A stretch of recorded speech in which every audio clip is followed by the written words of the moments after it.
नमस्कार. आपल्या सगळ्यांचे स्वाद संगम इन मराठीमध्ये स्वागत आहे.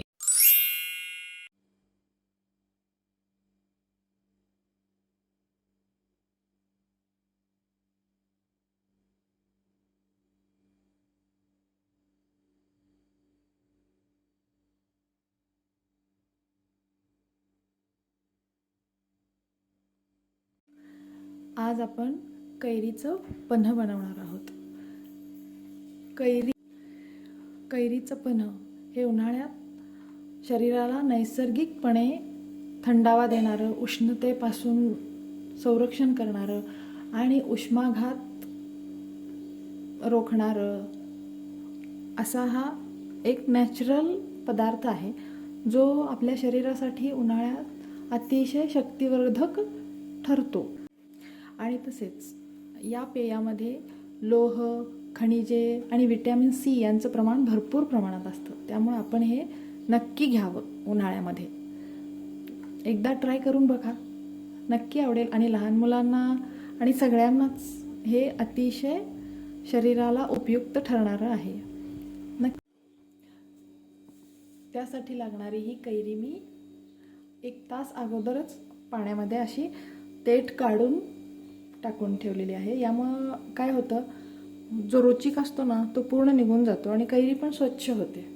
काही कैऱ्यांना जास्त रुचिक असतो ना, जास्त प्रमाणात असतं रुचिकाचं प्रमाण, त्यामुळं मग ते असं स्वच्छ होण्यासाठी मदत होते. म्हणून आपण अगोदर 1 तासभर अशी कैरी पाण्यात टाकून ठेवायची.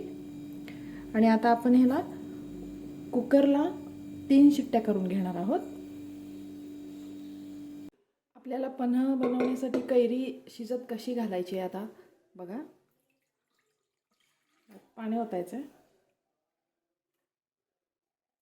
आणि नंतर यात अशी कैरी भरून ठेवून द्यायची आहे. ठीक आहे. आता आपण 3 शिट्ट्या काढून घेणार आहोत आता आपण याला. ठीक आहे. चला आपण कुकरचं टोपण उघडून पाहूया.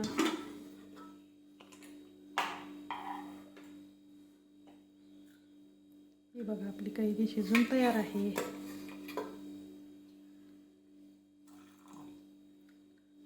आता याला आपण थोडंसं थंड होऊ देणार आहोत आणि मग याचा पल्प आपण एखाद्या याच बाउलमध्ये काढून घेऊया. आपण याचा आता पल्प काढून घेऊया.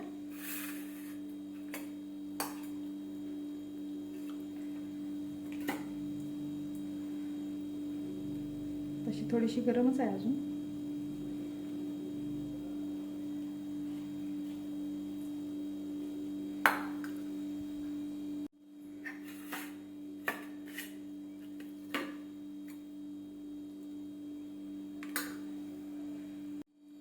हे बघा, आपण आता हा पल्प काढून घेतलेला आहे. म्हणजे आपल्या आंब्याचा जो गर आहे ना तो पूर्ण आपण असा काढून घ्यायचा आहे. आणि हा गूळ आहे, ही वेलची आहे. कैरीच्या आंबटपणाच्या प्रमाणात आपल्याला गूळ घ्यावा लागणार आहे. गुळाचं प्रमाण कमी जास्त होऊ शकतं, आपण ॲडजस्टनुसार ते घालायचं आहे. आणि ही आहे वेलचीची पावडर. ठीक आहे.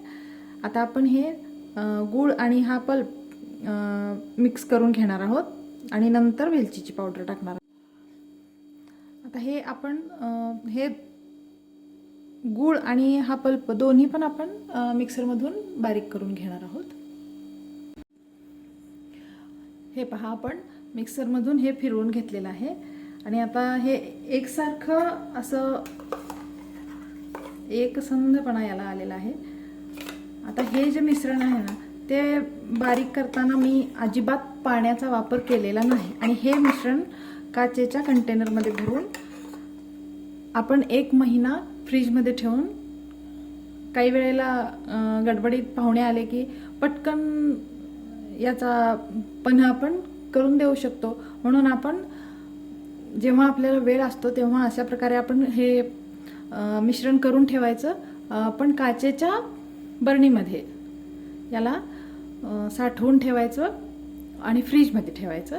बाहेर टिकणार नाही आहे हे, याला फ्रीजमध्येच आपल्याला ठेवावं लागणार आहे. आणि कमीत कमी 1 महिना तरी आरामात टिकतं हे. बनवूया आपण कैरीचे पन्ह.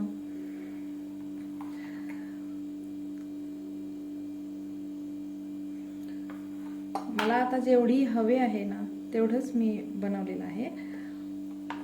तुम्हाला जर साठवणीसाठी हवं असेल तर तुम्ही जास्त प्रमाणात कैरी घेऊन हीच प्रोसेस करायची आहे. आणि आणखी एक गोष्ट सांगायची म्हणजे कैरीचा जो पल्प असतो ना त्याच्या शक्यतो 1.5 पट 2 पट असा गुळ घ्यायचा नेहमी. कारण आपण कैरीचा पल्प आता ग्लासमध्ये जसा टाकलाय ना, आता आपण त्यामध्ये पाणी ओतत असतो ना, त्यामुळं त्याचा गोडवा जो आहे ना त्याची कन्सिस्टन्सी एकदम करेक्ट होऊन जाते. मग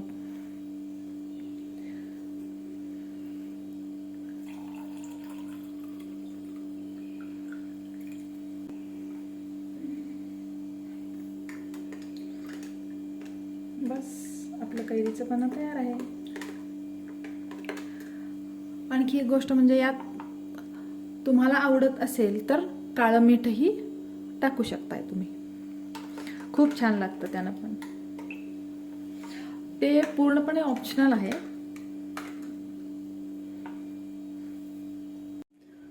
मी की नाही आता यामध्ये काळं मीठ थोडंसं टाकत आहे. हे काळं मीठ टाकणं पूर्णपणे ऑप्शनल आहे, पण मला आवडतं म्हणून मी टाकत आहे.